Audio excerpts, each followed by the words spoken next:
During the events of Civil War II, the Marvel Universe was thrown into turmoil with the emergence of a new Inhuman named Ulysses. His unique ability allowed him to witness visions of possible futures with disturbing accuracy. Some heroes, especially Captain Marvel, believed these visions could be used to change the world by stopping catastrophes before they occurred. Others, led by Iron Man, warned that acting on predictions meant judging people for crimes they had not yet committed. With every new vision, the conflict between the heroes intensified, but everything escalated beyond control when Ulysses experienced a terrifying vision of the Hulk slaughtering the heroes around him. The prophecy deeply alarmed Carol Danvers and those who supported her. Bruce Banner had spent years struggling to keep the Hulk contained, and his history of uncontrollable destruction was well known. If Ulysses' vision proved true, if the Hulk really would destroy everyone, then the heroes believed action had to be taken immediately. Captain Marvel assembled a group of powerful allies, including Iron Man, Black Panther, She-Hulk, Medusa, and several others. Together, they traveled to the Quiet Farm, where Bruce Banner had been living a quiet and isolated life.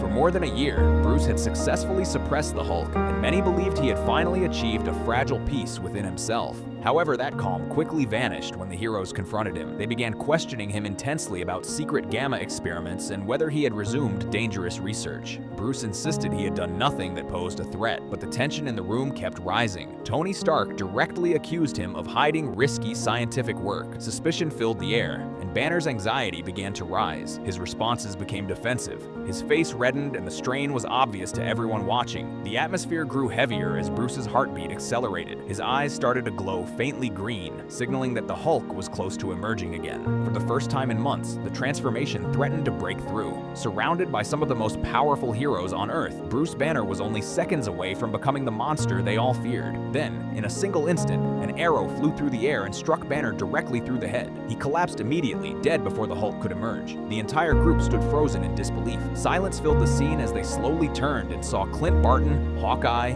lowering his bow. Clint did not attempt to flee or resist. He allowed himself to be taken into custody, his expression marked by sorrow and regret. The impossible had just happened. The Hulk, one of the most powerful beings on Earth, had been killed not by a villain, but by one of his fellow Avengers. The aftermath sent shockwaves through the superhero community. Clint Barton was placed on trial and charged with murder. The courtroom was crowded as the world watched closely, divided over what had happened. Matt Murdock, known as Daredevil, served as the prosecutor during the case. At first, the facts seemed clear. Hawkeye had killed Bruce Banner without warning, but the situation changed dramatically when Clint gave his testimony. He revealed that months earlier, Bruce Banner had personally given him a specially engineered arrowhead made with gamma-irradiated material. Banner had entrusted it to Clint with a desperate request. If there ever came a moment when the Hulk was about to return and threaten everyone again, Clint had to stop him permanently. Bruce believed Hawkeye was the only person capable of doing it. In court, Clint explained how he recognized the warning signs in Bruce during that confrontation. He saw Banner's eyes shift color and noticed the change in his posture and behavior. In that moment, Clint believed the transformation was about to happen and that Ulysses' vision might be coming true. Acting not out of anger, but out of loyalty to Bruce's final request, he released the arrow. The courtroom listened quietly as Clint shared the most painful part of the truth.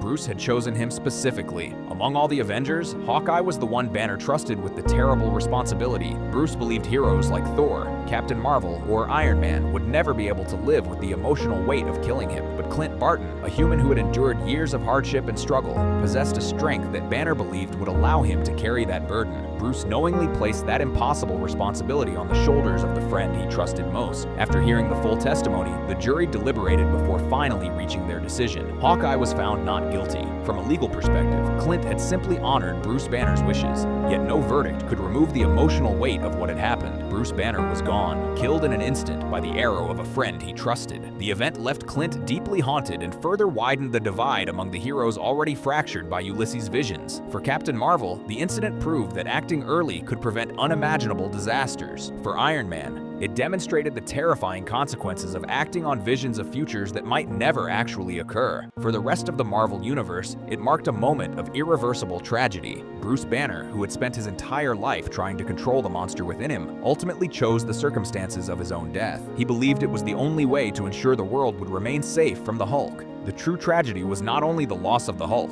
it was the revelation of Bruce Banner's humanity, his fear of what he might one day become, and the faith he placed in a friend to stop him if necessary.